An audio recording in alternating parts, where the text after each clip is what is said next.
Hi, welcome back. I hope you had a nice week. I hope you're staying safe, you're staying home, and you're ready for another video. This week, I continue talking about COVID-19 related issues.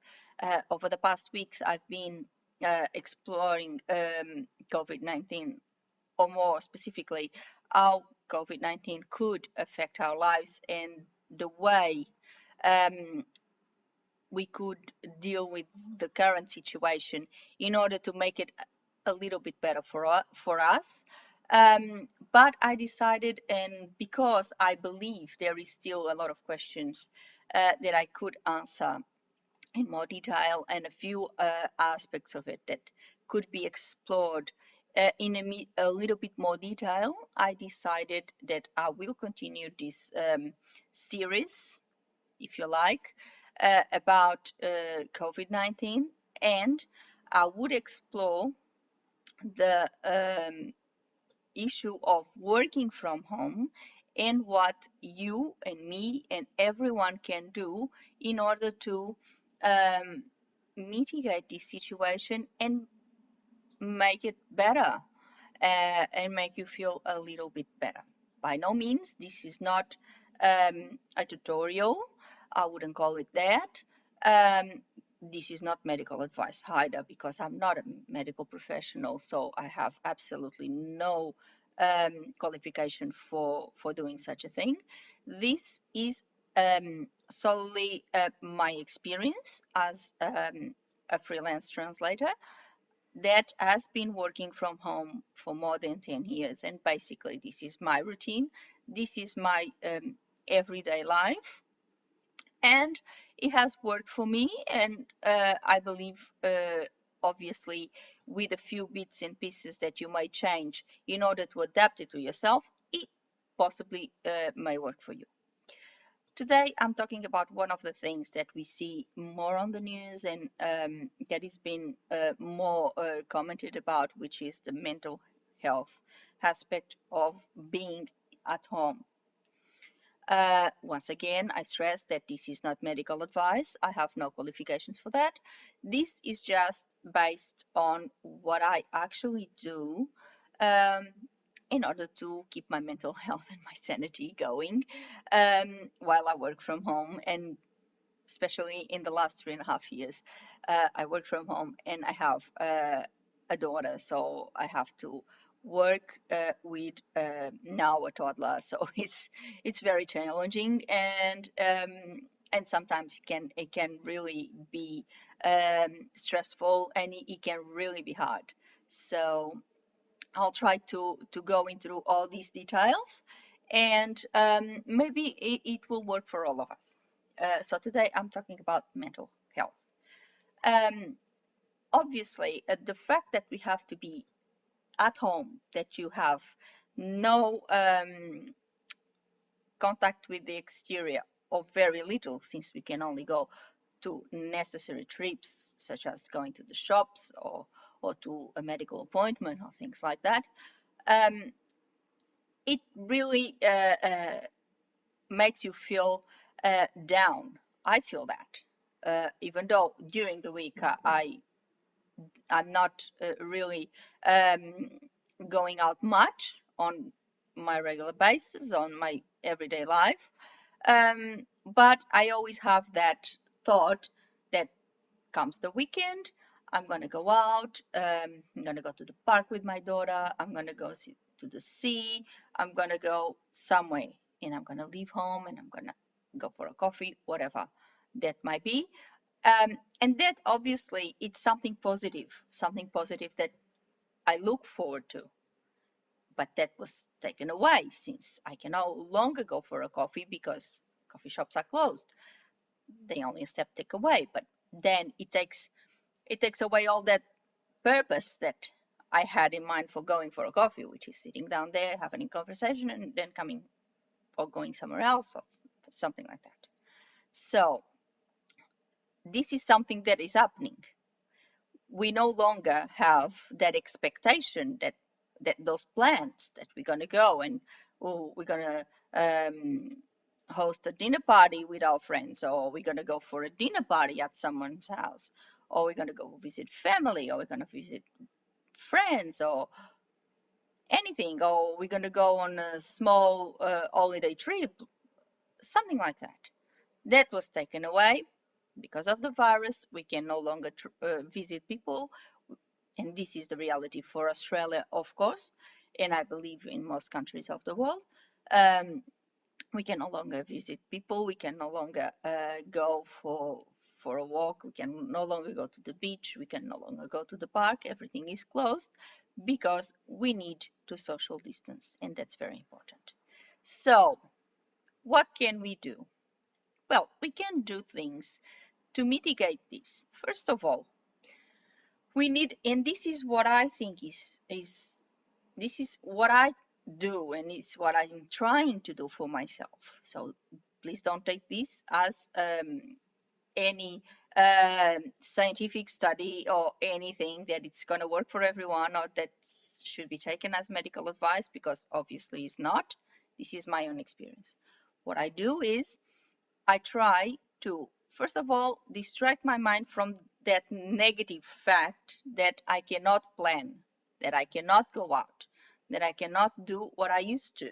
So it's a bit like that saying, if you can change it, if you can control it, just don't fight it, because it's useless. We cannot change it. This is the rule. We really have to stay home for the sake of us, of everyone. So instead of having that in our minds, which obviously only gonna cause us heartache, because we only keep on thinking about it, and we keep on having that negative, that weight of that, uh, oh, I can't go, oh, I can't do this, oh, I wish I could go and have a coffee, oh, I wish I could do this, I wish I could do that. We could revert our mindset out of that, because that it's only causing issues, I think. So what I'm trying to do, and now what I've been trying to do, is trying to get my mindset away from that. Okay, I cannot go out. It's a set rule. So let's put it all behind me. It's something I cannot do. I accept it. I'm okay with it. So yes, it's hard, but we need to keep going forward. And I keep, for my own sanity, for the sanity of my family, and for the sanity of everyone around me, which is my family, I really need to keep going in a most positive way. So what I do is I focus on other things. Okay, so I cannot be with my friends. That's okay. I can give them a call.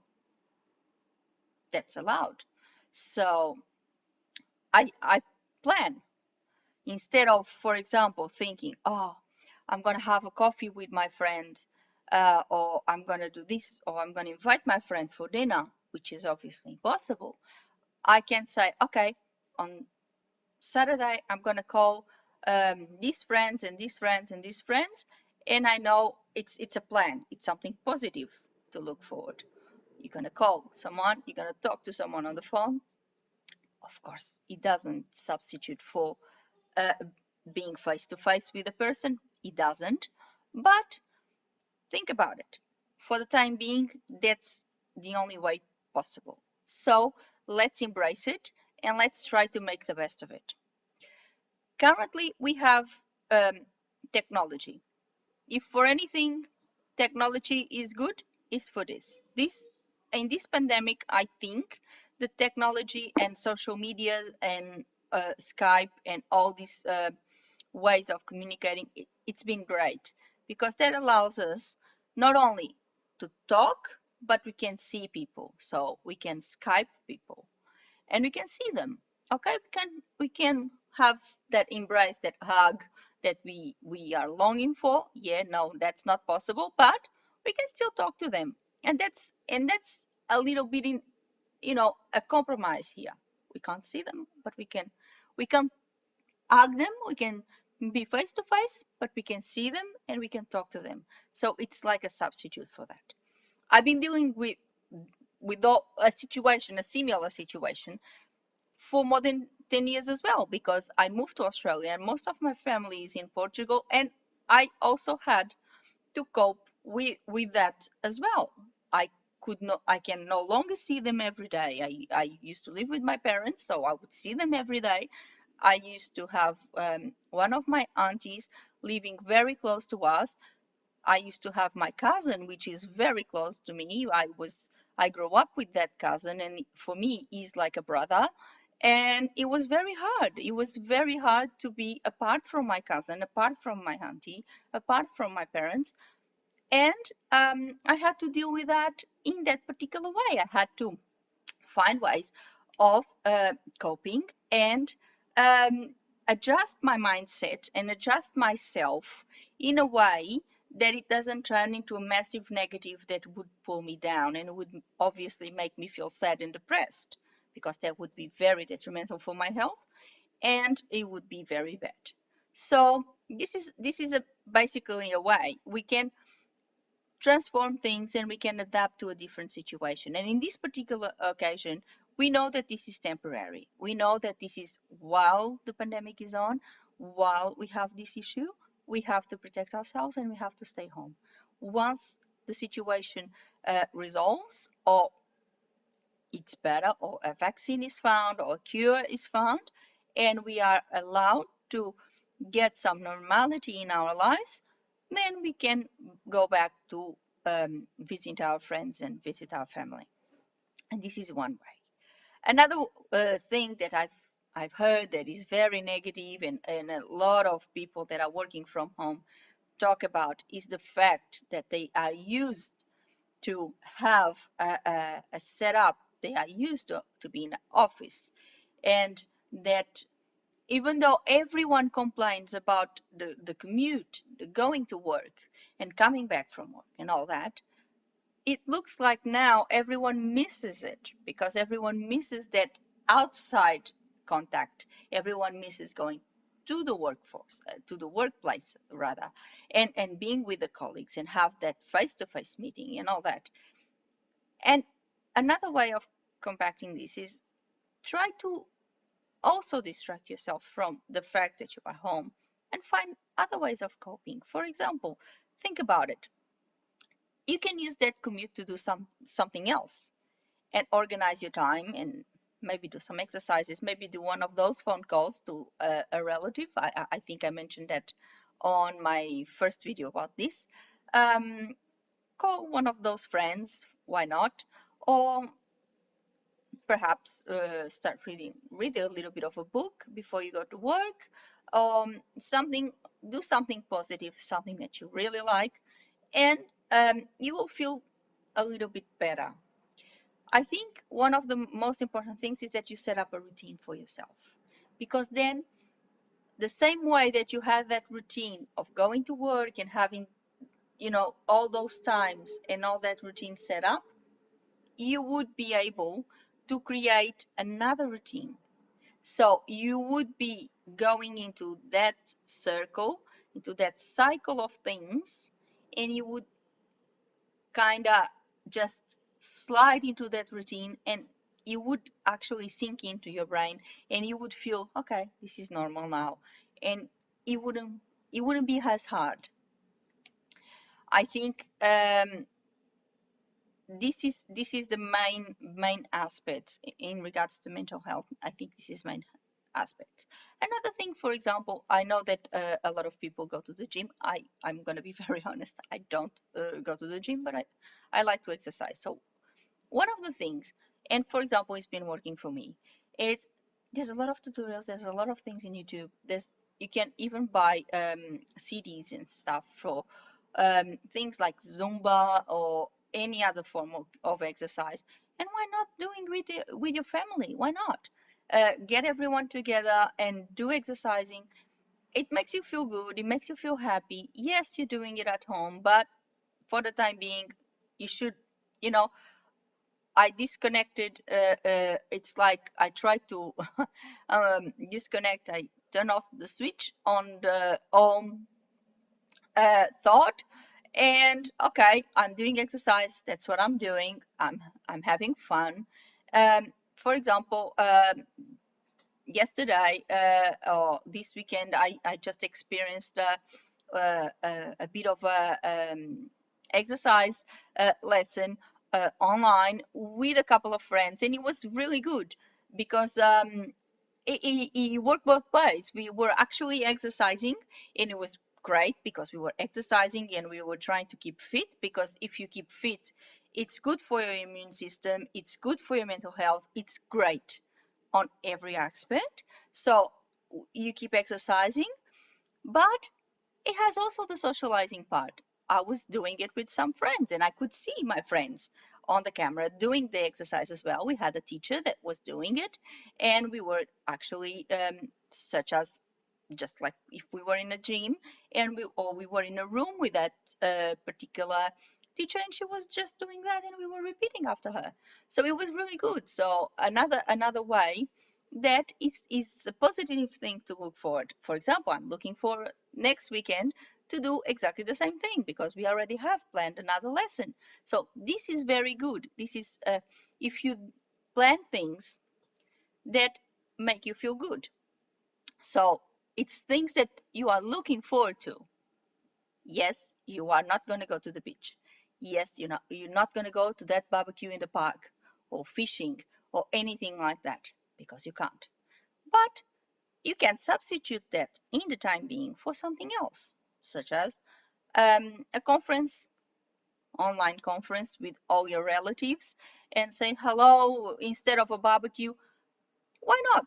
Just why not set up a barbecue online for your family? They buy the sausages and and the meat and whatever they want to buy. You buy your sausages, you buy your prawns or whatever you also want to do, and everyone cooks at the same time, everyone eats, and it's just like if you were in a big barbecue, only everyone is in their place, everyone is enjoying, everyone maybe having a glass of wine or maybe not. That's really irrelevant. Having fun doesn't always mean alcohol. uh, if you don't like alcohol, that's all right. You can have a beautiful lemonade or whatever and have fun. So if we try to mitigate things that are negative with and substitute them with positive things, I think it works. I've done this for over the years to try to mitigate things that for me would be detrimental. And for example, the fact that I'm far away from my family, it's one of them. So basically, this is something that I've been doing for a long time, and I've been trying to do this, and I've been trying to mitigate this in different ways. I think for this, for example, social media is good because you can communicate with your family. Now, I've got also my husband's side of the family, and I communicate with all of them, and that's really great. That's really great. In my particular case, I have a small newsletter that I send to all my friends and family. It's a particular newsletter. It's a private one. It's not anyone that it's going to be public or anything, but it's just for friends and family. But it's something I look forward to. It also keeps my mind occupied because I can, while I'm writing my articles, and I do write articles. I've been covering news about COVID-19 lately and things like that. It's something that they tell me that they enjoy reading, something that I enjoy doing, and I keep contact with them, which is good. And it's a positive thing. I'm not saying that everyone is going to create a newsletter because obviously some people wouldn't be keen in doing so, but perhaps they can do something else. They can uh, do puzzles. For example, with the kids, you can just do some puzzles or do some dancing, do some painting. There's always a few things that you can create and try to see the positives of it, um, and try to survive the negatives by replacing them with something positive, replacing them with something that you look forward to rather than something that you're dragging on. Oh no, I have to do this. I have to stay home. I cannot do that. So, because that would also be very detrimental, in my opinion, to your mental health. So, I hope you like this video. I hope it really helped.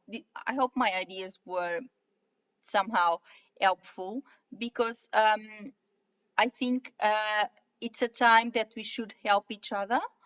And I believe that if any one of us can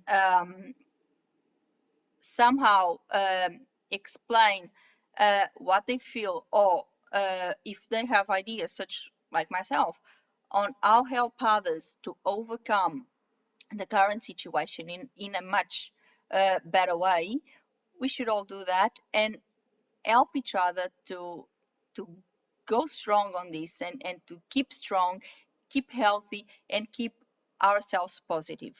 It's a very obviously serious situation, but if we actually help each other and in isolation we stay together, I think we can do this and we can win this battle.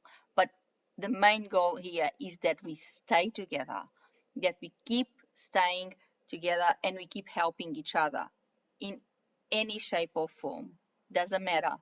Is if you if you go to the shops and you know you have a elderly neighbor, and you can maybe pop in a little note on his mailbox saying, I'm going to the shops tomorrow. Do you need me to bring you something? And you can bring the groceries for your elderly neighbor, so he doesn't need to expose himself in danger and go to the shops.